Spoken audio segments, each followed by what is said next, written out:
Welcome to the Tech Egg. Don't get scrambled. Enjoy the video. In this video, I will show you how to replace a Toyota Corolla side mirror. First, let's gather our tools. You will need a flathead screwdriver, a 10mm socket wrench, and of course, your new side mirror assembly. Having these items ready makes the job much smoother. This easy method will save you time and money, getting you back on the road quickly and safely. Let's get started with the first step. Now, let's remove the old mirror.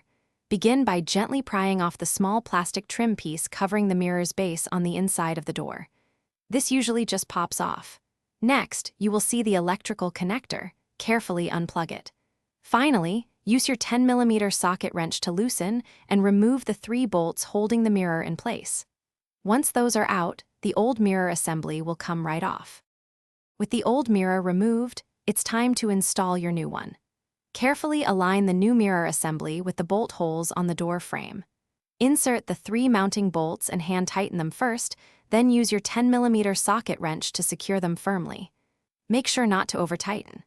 After that, reconnect the electrical connector, ensuring it clicks securely into place for proper function. You're almost done. The final step is to reattach the interior door panel trim piece. Simply align it and press firmly until it snaps back into place. Now, turn on your vehicle and test the new mirror. Check that the electronic adjustments work smoothly in all directions and that any heating elements function correctly. Ensure the mirror is stable and provides clear visibility. Congratulations, you've successfully replaced your side mirror. Thanks for watching. Consider subscribing if I helped unscramble your problems.